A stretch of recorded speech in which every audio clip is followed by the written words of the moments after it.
I'm not gonna lie, my head hurts right now, and you can pretty much predict why. You know where I'm going with this shit, because something in the universe must have aligned the wrong way. Maybe the planets are sitting in a fucking room, maybe hell froze over, maybe there really is a divine being or God after all, and this is his way of trolling me. But within a matter of 5 days, just 5 fucking days, 2 companies that I loathe more than any other in the video game industry released their next projects. And plenty of people, including the YouTube audience between sessions of fucking himself, bought the 2 games knowing these shits were releasing with problems. Both of the games have the exact same problem. Both tried to fit as much content as possible onto the disc, and we'll worry about fixing all of that crap later. Let's squeeze all of this shit onto the disc and we'll figure out how to fix that shit at a future date. Now granted, this is a much better concept than Destiny. Destiny decided to strip all of its content from the game and then sell it to us later as DLC. With Crap Ops 3 and Failout, they put a shit ton of content with the idea of free patches to iron out all the details in the future. Realistically, that sounds like a lot better option for a gamer, but in principle,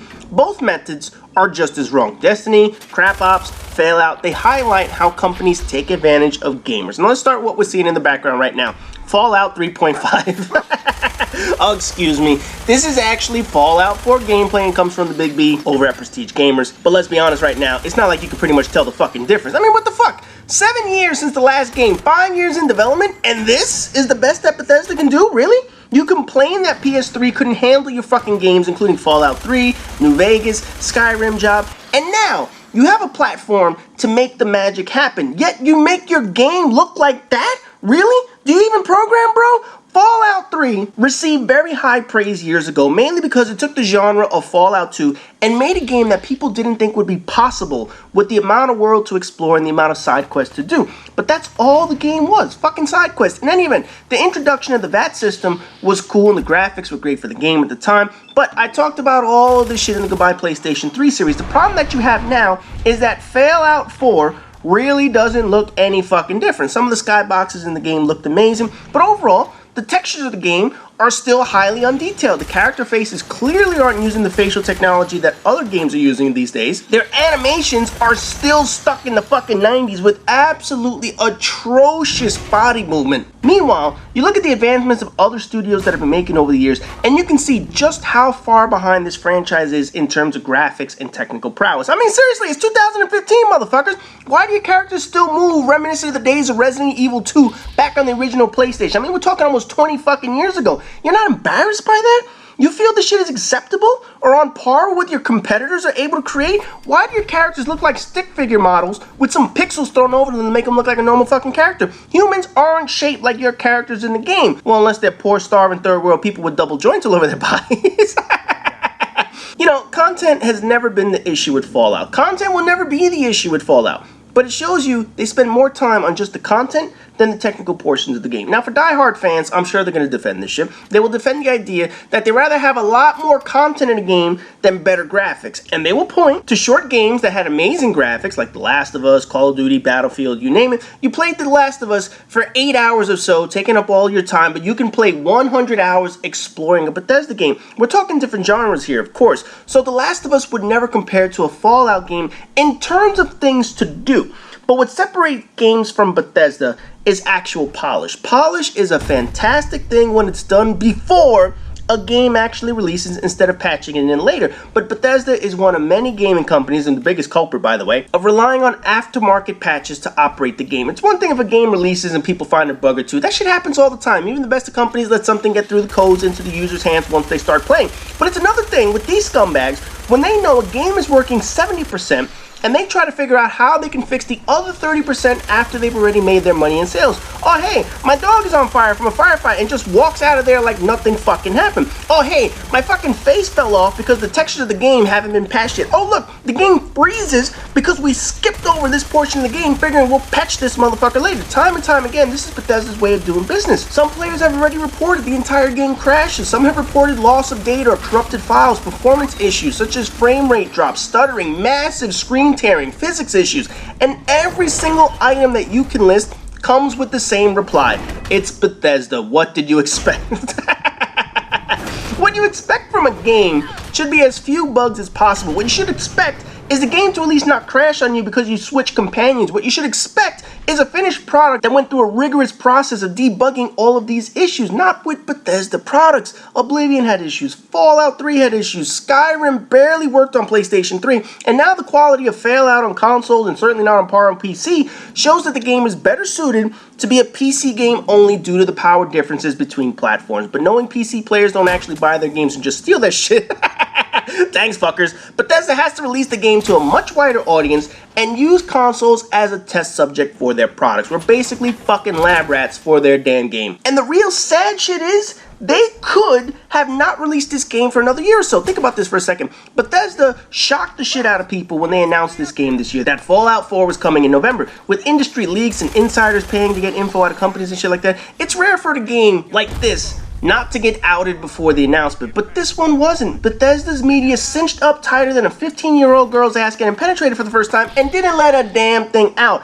That's impressive. So why rush the game then? Why release an unpolished product and rush to a release date when you could have just finished this shit without any pressure? It shows how fucking stupid this company could be. Either way, people will buy this game in droves, and it will enable Bethesda to do what every other studio and publisher does, roll out half-ass products for full content price. Speaking of a half-ass product, we come to everyone's favorite game, Call of Duty, who pulled the ultimate half-ass job this year and didn't even roll out a fucking campaign for the older generation consoles. I mean, let's be really lazy and not even try. Let's be incredibly fucking incompetent and not even make an effort, but we're still gonna sell you this shit because we want your money. I mean, we want to keep all of you customers happy, right? I mean, with EA having a relatively quiet year for stupid shit and Ubisoft avoiding a colossal fuck-up like Assassin's Creed Unity last year, we have more opportunities to rip into Activision over stupid shit. And the campaign bullshit is one of the stupidest fucking things I've heard in years. For those that don't know, we already did a video about this. Black Ops 3 decided not to add a campaign to the older generation, and the logic and reasoning behind this was that they couldn't get co-op to work. Never mind World at War had campaign co-op 8 fucking years ago. Never mind other games have figured out how to do this shit, or that a co-op campaign isn't exactly the most innovative shit ever created. Even fucking Destiny could do it, and Bungie Vision is fucking incompetent. Never mind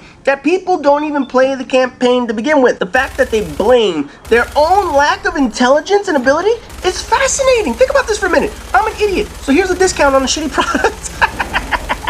I can't do my job, so I will let you pay me less because I suck at my job. Great admission. Most people don't play the campaign anyway, but that's besides the point. But their excuse that it couldn't be done is one of two things. It's either a cop-out or it's an outright lie. Considering this is Treyarch we're talking about, lying has been always the best thing they can fucking do. Now, most people really won't give two shits about the campaign being gone. We all know this was an attempt to make as much money in sales as possible. They know that 20 million unit sales point is fading each and every year, and they need the older consoles to reach that point. But for what? At the expense of the campaign? At the expense of part of a game? Because they couldn't figure out co-op?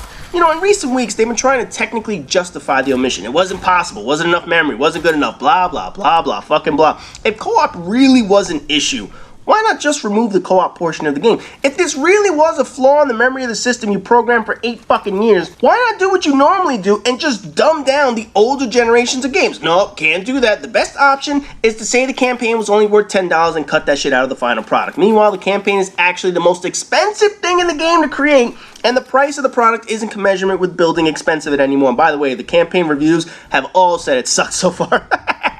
Good job, Treyarch. You know, there's no question they tried to add more content to this Call of Duty than any other game in the past. You have the campaign with co-op, you have multiplayer zombies, that obstacle course shit, the Easter egg zombie campaign. There's a lot of content. But then again, just having more doesn't make it quality. You know, imagine a Thanksgiving dinner. And during that dinner, you make a turkey, mashed potatoes, stuffing, gravy, corn on the cob, string beans, Brussels sprouts, cranberry sauce, cornbread, pumpkin pie, sweet potato pie, apple pie. That's a lot of shit, right? But because you're making all of this shit, you don't have time to tend to the turkey. The mashed potatoes need to be done quickly, so you have to rush that shit. They come out a little lumpy. The cranberry sauce comes out of a can. The cornbread burns in the oven. String beans are undercooked because you had to rush that shit. And the gravy is lumpy as shit. But hey, I got 15 fucking items on the table. No, motherfucker. More doesn't equate to quality. Refined items lead to quality. Less items, which you can spend more time on, equates to quality. They produced another shitty campaign that critics are absolutely ripping apart right now. After Black Ops 1 predictable Fight Club twist, Black Ops 2's multiple endings, they dropped the ball on this one. Multiplayer already had balance issues even after the fucking beta. You know, that shotguns that hit people from 50 feet away are totally fucking legit. Fuck that shit, man. PC players have the opposite problem with Black Ops 3 compared to Failout. The PC version of this game runs absolutely horrible compared to the console version, which again shows the gap between platforms. And of course, older generation consoles are struggling with server and process issues because they were horribly ported by another company. If Activision wasn't so fucking greedy, they would have done what Ubisoft just did and said, you know what? Fuck the older generation. If the consoles are no longer capable of handling new experiences and games, why do you continue to pander to that market? Why bother with the older generation in the first place if you're going to remove the campaign and Easter eggs and basically leave players with only a working zombie mode? The only fucking thing they know how to do correct has always been zombies. It's almost comical that each and every year Call of Duty runs out, one of their studios runs into the same fucking issues. How the fuck do you do something wrong 10 fucking years in a row, yet you still want to consider yourself number one? Get the fuck out of here with that bullshit, man. Look, over the past few days, 15 million people are going to play Call of Duty, and probably at least 10 million are going to be playing Fallout. The games are popular, even with their studios being scumbags. The games make money, even though the way they do it is basically preying on stupid gamers. Activision has nailed down the formula for taking players' money from them. Bethesda has grasped the concept of adding an abundance of half-done content and then saying they will customize all the fixes to what players want. These are two of the best con artists you can find in video games. Both released within a few days of one another. And the funny thing is, this video was so long, I didn't even have a chance to rant about Tomb Raider. And that shit also came out in this motherfucker, man. Anyway, the fact that I could get a rant in on both a Bethesda game and a Treyarch game in one fucking video is absolutely fantastic. So as always, rate, comment, subscribe, and other good shit. And I'll see you guys in the next video.